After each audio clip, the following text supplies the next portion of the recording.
দর্শক স্বাগত জানাচ্ছি দীপ্ত টেলিভিশনের ফেসবুক এবং ইউটিউব পেজে। শোকে একটা আবহ বাংলাদেশ নারী ফুটবল দলে। ডিফেন্ডার শিউলি আজিমের মা মারা গিয়েছেন ভোরবেলা।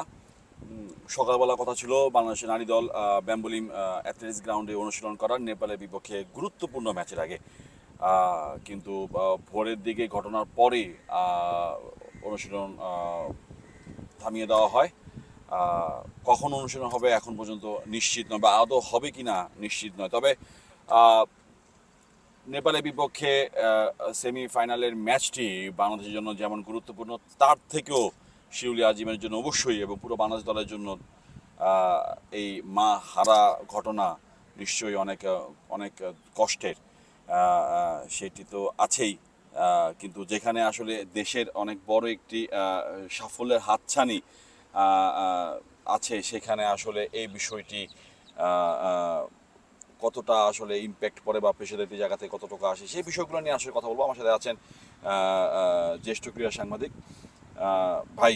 আসলে বিষয়টা হচ্ছে যে খুব কষ্টের বিষয়। আসলে আমরা সবাই মাঠে আসছি, আসার পরে যখন এই ঘটনাটা শুনেছি, মাঠে আসার পরে আমরা ঘটনাটা শুনছি, নিশ্চয়ই খারাপ লাগছে। অনুশীলন হচ্ছে না, তার থেকেও বড় ব্যাপার হচ্ছে শিউলি আজিমের জন্য খারাপ লাগছে। আগের ম্যাচে সে কামব্যাক করেছিল মূল একাদশে। আপনি আসলে বিষয়টাকে কিভাবে এক্সপ্লেইন করবেন যে এরকম একটা ঘটনায় আসলে বাংলাদেশ দলের ফুটবলারদের আসলে কি করা উচিত বা কেমন হওয়া উচিত আসলে? এটা আসলে খুবই দুঃখের। একজন খেলোয়াড় বা একজন মানুষ, যে কারো জীবনেই মা সবচেয়ে বড় গুরুত্বপূর্ণ। এবং মাকে হারানো ব্যক্তি জীবনের, খেলোয়াড় হোক বা সাধারণ মানুষ হোক, একজন শ্রমজীবী হোক বা একজন রিক্সা চালক হোক বা যে কোনো ধরনের যে কোনো পেশার মানুষের জীবনের জন্যই মা সবচেয়ে, মার চেয়ে আসলে দামি কিছু নেই। অবশ্যই। এটা শিউলি নিশ্চয়ই বুঝতে পারছে যে তার জীবনের সবচেয়ে দামি মানুষটি চলে গেছে। এবং নিশ্চয়ই টিম হোটেলে নিশ্চয়ই একটা শোকের আবহ। অবশ্যই। এবং আগামীকাল নেপালের সঙ্গে আমাদের সেমিফাইনাল। তো এমন একটা গুরুত্বপূর্ণ ম্যাচের আগে যে ধরনের দুঃসংবাদ আসবে, এটা আসলে কল্পনার বাইরে। আমরা তো সবাই মাঠে এসেই যেমনটা তুমি বললে খবরটা পেলাম। এবং এটার এখন দুটো দিক আসে।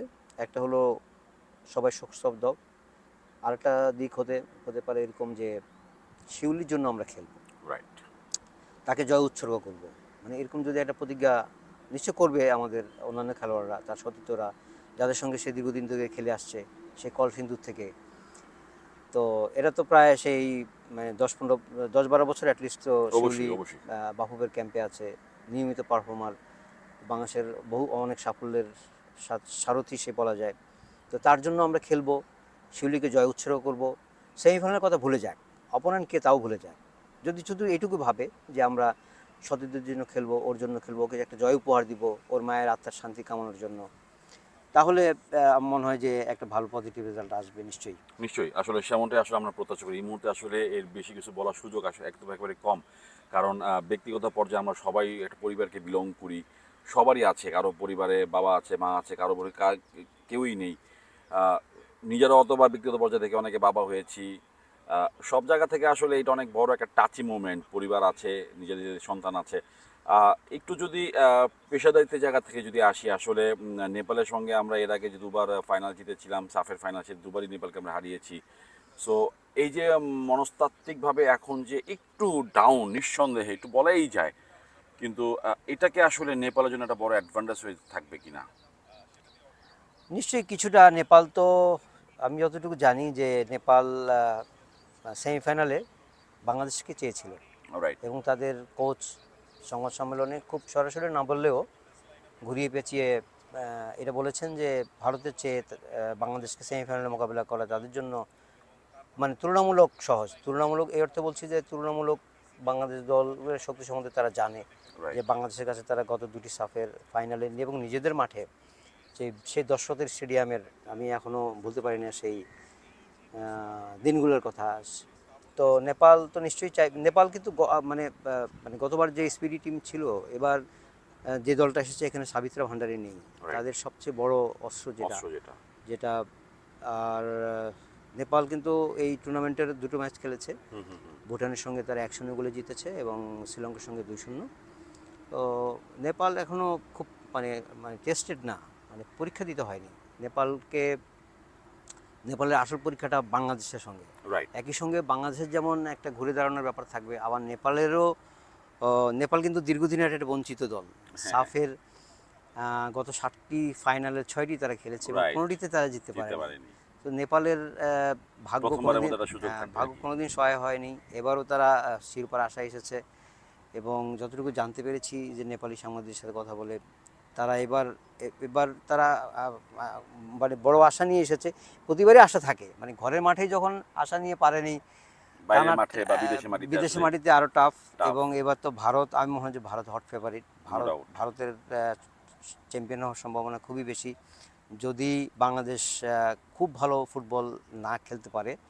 সেমিফাইনাল অন্তত নেপাল বাধা বাংলাদেশ পেরুতে, আমার মনে হয় যে সেমিফাইনাল বাধাটা মানে ভারত সামনে থাকলে যেটা হতো, সেটা নেপাল সামনে থাকার কারণে রাইট। মানে তুলনামূলকভাবে মনস্তাত্ত্বিকভাবে ভাবেও একটু একটু যে ভারত সামনে থাকলে একরকম, আবার নেপাল নেপাল সামনে থাকাটা থাকলে। একরকম। আর নেপাল যে একদম খুব আমার সঙ্গে বাঘ হয়ে যাবে আর Not ওরকম like কিছু this। না, নট লাইক তবে এখন ওই যে দলের এই অবস্থায় আসলে কতটুকু ওই যে নিজেরা বললাম change যে করতে পারবে? এখন ভুল ত্রুটি তো করেছে তারা, এটা করেছে তো তারা, সত্যি হ্যাঁ, কথা। হ্যাঁ, হ্যাঁ। নেপালে আর মালদ্বীপের সঙ্গে ম্যাচও মালদ্বীপের সঙ্গে করেছে, ওটা বেশিই করেছে এখানে। বেশি করেছে।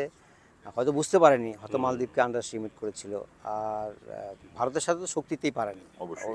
এটা নিয়ে কথা বলার সুযোগই নেই। কথা বলার সুযোগ নেই। মালদ্বীপ ম্যাচটা তো আমরা আরও ভালো খেলতে পারতাম, আমাদের রক্ষণ ভাগটা আরও ভালো কম্প্যাক্ট থাকতে পারতাম, যেটা কাউন্টার অ্যাটাকে যে দুটো গোল খেয়েছি আমরা, তো সেগুলো আসলে অপ্রত্যাশিত যে এই ধরনের গোল। তবে মাঠ খেলা তো হতেই পারে, হতেই অপোনেন্টও পারে। খেলতে আসে, তারা গোল করবে।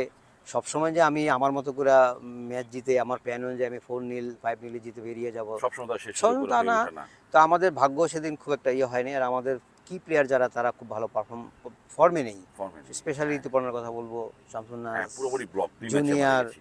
তারপর তহুরা তো এখন ম্যাচ টাইম খুব পাচ্ছে না, খুব খুব পাচ্ছে টানিক না, আসার রাইট, কারণে। রাইট। তো সব কিছু মিলে ভারত সেমিফাইনাল থাকলে যতটুকু আমাদের জন্য মনস্তাত্ত্বিক বাধা ছিল, তার চেয়ে তুলনামূলক একটু কম থাকবে নেপালের সঙ্গে। এবং ভুল ত্রুটি সামলে আর শিউলি আজিমের জন্য খেলবো, এই জন্য একটা প্রতিজ্ঞা যদি খেলোয়াড়রা করে, সব কিছু মিলিয়ে যদি ঐক্যবদ্ধভাবে কোচের প্ল্যান অনুযায়ী খেলতে পারে, তাহলে আমার মনে হয় যে বাংলাদেশ দল সেমিফাইনালে জিতে অবশ্যই। ফাইনালে যাবে। এখানে একটু কথা বলতে চাই যে কোচের ইস্যুটা, কোচের ফিলোসফি।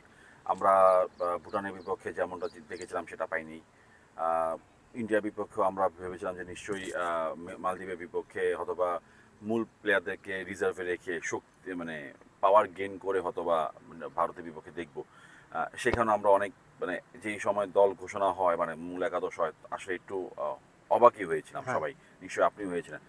এখন আসলে কেমন হওয়া উচিত? মানে আসলে তার ফিলোসফি তার কাছে নো ডাউট, কিন্তু জাজমেন্টের জায়গা থেকে আসলে এই টোটাল অ্যাটমসফিয়ার থেকে আর কি চিন্তা করলে কেমন হওয়া উচিত? কি মনে হয় আপনার? না, দেখেন কোচ কিন্তু এখানে 23 জন খেলোয়াড় নিয়ে এসছে। রাইট। 23 জন মানে আমি 11 জনকে খেলাবো বা 14 জনকে খেলাবো, বাকিদেরকে বেড়াতে নিয়ে আসার জন্য আনে নাই। এক্স্যাক্টলি। সে সে যেহেতু প্লেয়ারদের ট্রেনিং করায় এবং প্লেয়ারদের সব কিছু, তার ডাটা তার কাছে আছে, সে সবচেয়ে ভালো জানে যে কে কী কোন জায়গায় কোন সময় কী ডেলিভারি করতে পারে। অনেক সময় তার ওই মানে কাজেই তার একাদশ সাজানো, তার চেঞ্জিং, এটা আমি মনে করি যে অ্যাবসলিউটলি তার এখতিয়ার। এবং এখানে আমি খুব একটা অনেক সময় তার সিদ্ধান্তগুলো ক্লিক করে, অনেক সময় করে না। অনেক করে বড় না। বড় কোচেরই এটা এটা হয়। হয়। তো এই ক্ষেত্রে আমি কিছু তার তার তার সিদ্ধান্ত নিয়ে সে তার একাদশে বদল বা চেঞ্জিং বা একে খেলানো তো তাকে বাদ দেওয়া, এইসব নিয়ে আমি কোনো মন্তব্য করবো না। এটা সম্পূর্ণভাবে কোচের এখতিয়ার, কোচের সে অধিকার রয়েছে এবং কোচ সবচেয়ে ভালো জানে যে কে ভালো ডেলিভারি দিতে পারে। এবং এবং আরেকটা কথা, যেটা আমি আগে বললাম, যে কোচ বাকি খেলোয়াড়দের বেড়ানোর জন্য আনেনি, তাদেরকেও টেস্ট করতে হবে, তাকে কিছু গেম টাইম তো নিশ্চয়ই দিতে হবে। তো আমি মনে করি যে আগামীকালকে সে তার সেরা দলটাই বেছে নিবে। আমাদের সেরা দল বলতে কি বুঝি আমরা, মানে আমরা সেরা 11 জনকে আমরা যদি এখন আনিকাকে সে অ্যাটাকিং মিডফিল্ডার থেকে স্ট্রাইকার এসে, আনিকা কি আসলে 90 মিনিট খেলার মতো স্ট্রাইকার? না, ও তো এশিয়ান কাপ লাস্ট এই টুর্নামেন্টের আগেও তো আমাদের 105 মিনিট খেলেছিল টোটাল। আমরা এই টুর্নামেন্টের দুইটা ম্যাচই তাকে 11 আমরা দেখেছি এবং সে তাও আবার ওকে উঠিয়ে নেওয়া হয়েছিল। হ্যাঁ, সে মালদ্বীপের সাথে যে গোলটা করেছে 11 সেকেন্ডে স্টার্টিংয়ে, খুব ভালো পায়ের কাজ ছিল, অল্প জায়গায় খুব একটা টার্ন করে খুব ভালো গোল করেছে। এর বাইরে কিন্তু আমরা আর কিছু আগের ম্যাচ, পাইনি। লাস্ট ম্যাচ মিসও করেছে একটা। মিসও করেছে, না মিস হতে পারে, এটা শিশুকে না, মানে একেবারে 1 টু 1 জায়গা থেকে আর কি। আমার মনে হয় যে নাম্বার 9 পজিশন, আমি যদি স্ট্রাইকারকে পুরো 90 মিনিট মাঠে না রাখতে নাম্বার পারি, 9, রাইট। নাম্বার 9 আমাদের আমাদের বড় ঘাটতি। আমাদের ম্যাচ একসময় তো তহুরা খেলতো এই জায়গাটায়, তহুরাকে এখন বেঞ্চে বসা রাখছে। ঠিক আছে, যে কোচের সিদ্ধান্ত, আমি কোনো রকম কোচের সমালোচনা করবো না, সে আনিকাকে ট্রাই করতেছে, ভালো কথা। কিন্তু আনিকার, আমার প্রশ্ন হলো যে আনিকার কি 90 মিনিট খেলার সামর্থ্য আছে? আমরা কি দুটা ম্যাচে দেখেছি সেটা? আমরা সেটা কিন্তু ওই ওই মালদ্বীপের সাথে গোলটার পরে তার কিছু মুভমেন্ট, ইটস ওকে ফাইন, অনেক সময় হয়তো সে ডিফেন্ডার সাথে টাসেলে গিয়ে হয়তো পারে, হয়তো অনেক সময় পারে না, বাট তাকে তাকে আরো আরো ম্যাচে আরো রাখতে হবে তাকে, মানে যে যদি আমি তাকে নাম্বার 9 পজিশনে খেলি, আমি যদি তাকে মানে 50 মিনিট পরে তুলে ফেলি, যেটা দুইটা ম্যাচে হয়েছে, 60 মিনিট বা 65 মিনিট এরপরে তাকে তুলে ফেলছে, তার মানে সে পারতেছে না, তাকে তো হচ্ছে না। সে হয়তো মানে প্রথম গোলটা করেছে ঠিক আছে, কিন্তু একই সঙ্গে তহুরাকে যখন নামানো হলো তার জায়গায়, তহুরা ওই সময় কি করবে? আর তহুরার শারীরিক গঠন সবকিছু মিলে লব্বা ডিফেন্ডারদের এগেনস্টে তার আসলে কিছু করার থাকে না অনেক সময়। আর টিম যখন খারাপ খেলতে থাকে, টিম থেকে বল যখন সে সার্ভিসগুলো ওই সেভাবে পায় না, তখন আরও ফ্রাস্ট্রেটেড হয়ে যায়। একই সঙ্গে একইভাবে শামসুদ্দিন নাহার জুনিয়র কত সাপে কত সুন্দর খেলছে, কত সুন্দর সুন্দর গোল করেছে, এবারও তাকে আমরা খুঁজে পাচ্ছি না। তো সবকিছু মিলে এখন কোচের হাতেও, মানে কোচ এখন কোচ কি করবে? কোচ তো এদের নিয়েই নামতে হবে। এখন শামসুদ্দিন নাহারকে না মানালে আমরা সমালোচনা করবো যে দলের মুখে বাদ দিয়া তোমাকে খেলালো। অবশ্যই সেরকম যে মানে মিডিয়া প্রেসার, ওই থেকে হচ্ছে প্লেয়ারদের পারফরমেন্স না পাওয়া, চেঞ্জ করা, আসলে সে খুব একটা মানে কি বলবো, এক ধরনের একটা ঘোরের মধ্যে পড়ে গেছে বলা যায়, যদি সহজ করে বলি। আমি আসলে মাসুদ ভাই, আমরা আসলে আরেকটা জিনিস আমি তো বলতে চাই যে কোচ, আমি অনেকগুলো সংবাদ সম্মেলনে ছিলাম তার, ম্যাচ বিফোর ম্যাচ বা আফটার ম্যাচ, বা অনেক সময় কথা হয় তার সঙ্গে। প্রেস কনফারেন্সে এসে তিনি এত খোলামেলা কথা, টিমের ইনসাইড কথা, মানে আমি মনে হয় যে একটু বেশি হয়ে যাচ্ছে। আমি প্রসঙ্গে আসতাম মাসুদ ভাই, আমি প্রসঙ্গে আসতাম যে প্রথম খেলোয়াড়রা মোরালি ডাউন হয়ে যায়। প্রথম ম্যাচ জয়ের পরে এইসব নিয়ে কোনো আলোচনা হয়নি, দ্বিতীয় ম্যাচ হারের পরে খেলোয়াড়দের নিয়ে অভিযোগের তীর ছোড়া, এটা কি আসলে বাটলারের মধ্যে কি সেই প্রফেশনালিজমের ঘাটতি রয়েছে? না, অভিযোগ খেলোয়াড় সম্বন্ধে আমার অবজারভেশন থাকবে। আমি কোচ যখন আছি, আমার প্রত্যেকটা খেলোয়াড়ের কোথায় দুর্বলতা, কোথায় তার সামর্থ্য বেশি, সেটা আমি সবচেয়ে ভালো জানি, যেহেতু আমি 24 ঘন্টা তাদেরকে ট্রেনিং করাই। এটা আমি বা অন্য কেউ বা তুমি, ওইটা কেউ জানবে না, মানে তার কাছে ফুল ডেটা আছে, যেহেতু ডিভাইস ইউজ করা হয়, কে কতটুকু রানিং করলো, কার শর্ট অ্যাকুরেসি কি, মানে প্রত্যেকটা ডেটা। এখনকার দিনে তো এখন মানে ফুটবল তো চেঞ্জ হয়ে গেছে এখন, তো এই জিনিসগুলো সে সবচেয়ে ভালো জানে। এখন কোনো প্লেয়ারের যদি কোনো ঘাটতি থাকে, নিশ্চয়ই আছে, ঘাটতি নিয়ে তো অবশ্যই কোনো সন্দেহ নেই। এগুলো আমার মনে হয় দলের অন্তরে আলোচনা করা উচিত, এবং তার কাজ হলো এগুলো নিয়ে কাজ করা, তাকে আরও তার রেকটিফাই করা, তাকে তার ভুলগুলো শুধরে আরও তাকে আরও অ্যাকুরেট, তার সব কিছু তার আরও অ্যাকুরেসি আনা তার মধ্যে। মিডিয়ার সামনে এসে অমুক চলে না, অমুকের ক্যারিয়ার শেষ, তমুকের আমি ওই দিন একটা কথা বললো যে আমি যে স্টাইলে খেলি এখানে কেউ বাধা দিলে আমি চলে যাব, আমি থাকবো না। তো এই ধরনের কোনো কোশ্চেন তো হয় নাই, যে নিজের থেকেই কেন এগুলো বলতেছে। এগুলো বলার কারণে মিডিয়ায় নানা রকম আলোচনা, খেলোয়াড়দের মধ্যে একটা ভীতি সঞ্চার হয়ে গেছে। এবং আরেকটা জিনিস হলো যে প্লেয়াররা কিন্তু জানে না 11-এ কে খেলবে, একদম লাস্ট মুহূর্ত পর্যন্ত, মানে একটা মানসিক প্রস্তুতি তো থাকে, তাই না? এখন আমি কাকে চেঞ্জ করব, কাকে আমার তো একটা নিশ্চয় মাথায় আছে আমি 11টা কি করব আমার, তাই না? সেক্ষেত্রে তাকে একটু টাচ দিয়ে রাখা, যে তুমি থাকছো, মানে ওপেনলি ঘোষণা না করলেও, তাহলে সে মানসিকভাবে প্রস্তুতি নিয়ে রাখতে পারে। তো মনে হয় যে দলের সমস্যাগুলো দলের ভিতরে আলোচনা করা উচিত, এই বাইরে এসে লোক হাসাহাসি করার। আমরা যে ফেসবুক খুললে তবে দেখি যে সারাক্ষণই মানে তার বিভিন্ন বক্তব্য নিয়ে নানা রকম আলোচনা, সমালোচনা, মিম বানানো হচ্ছে, এটা ওটা। এটা দলের জন্য ভালো নয়। এই ধরনের একটা টুর্নামেন্টে এসে আমরা যত একতাবদ্ধ থাকবো, কোচ যত কুল কাম থাকবেন, তত ভালো। মানে একতাবদ্ধ বলাতে মনে হয়েছে যে আসলে কি প্লেয়ারদের মধ্যে নাকি একটু মিসআন্ডারস্ট্যান্ডিং এর একটা অ্যাটিটিউড আছে। মিসআন্ডারস্ট্যান্ডিং না, এখানে একটা ব্যাপার হলো যে আফিদাকে যখন ক্যাপ্টেন করা হলো, আফিদা কিন্তু ঋতুপর্ণা, মারিয়া এদের জুনিয়র, তাই না? আফিদা সেদিনকার, আফিদার তো বোধ হয় এখন 20 সম্ভবত, আর ঋতুপর্ণার ওরা তো 22, 23, 24 ওদের আগে এসছে। আফিদাকে যখন ক্যাপ্টেন করা হলো, তখন সিনিয়র দ্বারা নিশ্চিতভাবেই আমি মনে করি যে এটা সিনিয়রদের মনে কিছুটা হলো এফেক্ট করেছিল। তাদের একটা এক্সপেকটেশন ছিল যে হ্যাঁ, আফটার সাবিনা আমরা হ্যাঁ ডেফিনেটলি প্রত্যাশা থাকে না, এবং এখানে মানে এটা সবাই তো মানুষ, রাইট সবার মধ্যেই কিছু ইগো কাজ করে। হ্যাঁ, তো এগুলা কিছু গ্যাপ বা দূরত্ব, মানে আমি ঠিক সঠিক খবর দিতে পারবো না যে গুরুত্ব আছে এভাবে বলতে পারবো না, তবে থাকলেও থাকতে পারে যে টিমের মধ্যে দূরত্ব, খেলোয়াড়দের মধ্যে সিনিয়র জুনিয়র। আমরা মাসুদ ভাই দেখছিলাম যে ত্রিবর্ণা চাকমা আসলে যেভাবে আসলে দেখলাম যে উইং থেকে বল ব্লক করা, মাথায় আসলে কাজ করছে না তার, সে কিভাবে মুভ করবে উইং থেকে যাওয়া, এইগুলো আসলে সবটাই ইম্প্যাক্ট অফ ক্যাপ্রিসিয়াস। ঋতুপর্ণাকে আমি খুব ক্লোজলি দেখেছি দুটা ম্যাচই, আমি খেয়াল করেছি সে কী করে। মানে সে তো বেসিক্যালি লেফটিং দিয়ে খেলে এবং তার লেফট ফুটার, তার বাঁ পাটাই কাজ করে, এবং বাঁ পায়ে যেই সুন্দর সুন্দর ক্রস, এবং ইভেন সে ক্রস থেকে গোল হয়ে গেছে গত সাফের ফাইনালে, যেটা সেটা গোলে মারা নাই, কিন্তু সেখানে ক্রস করছিল, সে বাঁক খেয়ে বলটা গোলকিপার মাথার উপর দিয়ে জালে চলে গেছে। একই সঙ্গে একইভাবে এই মিয়ানমার যেটা ছিল, মিয়ানমারের সঙ্গে সেটা প্রায় একই ঢঙ্গের শট ছিল। তো এই টুর্নামেন্টে দুটা ম্যাচে সে অনেকগুলো ক্রস করেছে। ভুটান ম্যাচে সে, মালদ্বীপ ম্যাচে 22 থেকে 23টা ক্রস করেছে। রাইট, আমরা দেখেছিলাম। হ্যাঁ, তো ক্রসগুলো কিন্তু একুরেসি ছিল না। না, এবং আমি আমার খেলোয়াড়কে যে মিট করব, কার মাথায় দিব আমি বলটা, ক্রসটা আমি কেন করতেছি? আমার প্লেয়ার এখান থেকে হয়তো উড়ে যাবে, অথবা আনিকা আসবে, তার মাথায় তো আমি বলটা দিব। তো হয়তো এই জায়গাটা তার টাইমিংয়ে গড়বিল হয়েছে, এবং হয়তো সে 2 স্টেপ ভিতরে ঢুকে করতে পারতো, বা 1 স্টেপ আগে করতে পারতো, তার টাইমিংয়ে মিলছে না ঠিক। আর আর আর আর কোথাও যেন মানে ঋতুপর্ণাকে আমাকে ঋতুপর্ণাকে আমাকে আউট অফ গেম মনে হয়।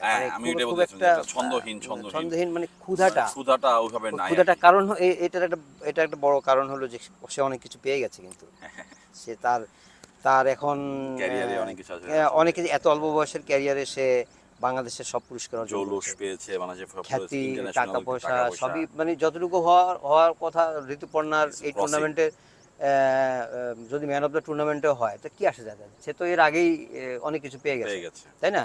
সো ক্ষুধাটা কমে গেছে, এটা ক্ষুধাটা একদম নাই বলবো না, ক্ষুধাটা থ্রাসটা সে ঋতুপর্ণার এখন আসলে তারও আসলে দেশি কিছু দেওয়ার মতো তার কোনো রকমের না, ইচ্ছা নাই তাই বলবো না, ইচ্ছা বা কমিটমেন্টের অভাব নিয়ে আমি প্রশ্ন তুলবো না। মানে আমি মনে হয় যে নিজের থেকেই হয়তো সে ওইটা ফিল করে না যে আমাকে একটা সুন্দর গোল করতে হবে, আমাকে ম্যান অফ দ্য ম্যাচ হতে হবে, আমাকে নিয়ে আবার আমাদের মিডিয়া আবার আমাকে নিয়ে লাফালাফি করবে বা আলোচনা করবে। তো অলরেডি মিডিয়া তো তাকে গত 3 বছর 4 বছর তো নিয়ে আলোচনা সবকিছু মিলিয়ে অনেক উপরে তুলেছে, অনেক পুরস্কার সে বাংলাদেশের এমন কোনো পুরস্কার নেই সে পায় নাই।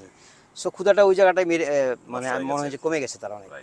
থ্যাংক ইউ মাসুদ ভাই, অনেক আলোচনা করেছেন বাংলাদেশ দলকে নিয়ে, বাংলাদেশ দলের মেয়েদেরকে নিয়ে। আসলে মন খারাপ সবারও, আমাদেরও মন খারাপ, শিল্পী আজিমের মার জন্য সবাই আমরা দোয়া করি, এবং বাংলাদেশ দল যেন সত্যি এখান থেকেও একটা বড় শক্তি নিয়ে নেপাল বধের মিশন, ফাইনালে ওঠার লক্ষ্য, তৃতীয় শিরোপা জয়ের হাতছানি, যেভাবে আপনি এক্সপ্লেন করেন না কেন, বাংলাদেশ যেন সত্যি তাদের সেরাটা দিয়ে খেলতে পারে, সে প্রত্যাশা এবং সে স্বপ্ন, এবং আমাদেরও যেন এই ভারতের গোয়াতে আসাটা যেন সফল হয়, সার্থক হয়, সেটা আমরা সবাই প্রত্যাশা রাখি।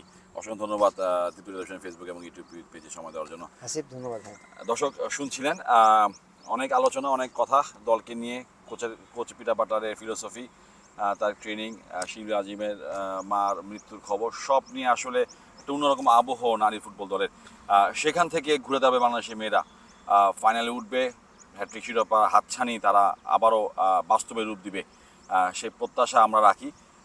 সবসময় চেষ্টা করব বাংলাদেশ তো ফুটবল দলের, নারী দলের, যেহেতু ভারতে গোয়াতে আছি, সেখান থেকে এই টুর্নামেন্টের সকল আপডেট দীপ্তি টেলিভিশনের ফেসবুক এবং ইউটিউব পেজে আপনাদেরকে জানানোর জন্য, ইউটিউব পেজের মাধ্যমে জানানোর জন্য। সেই পর্যন্ত সবাই ভালো থাকুন, সুস্থ থাকুন, খেলা দেখুন, এবং একই সাথে বাংলাদেশ দলের জন্য দোয়া করবেন।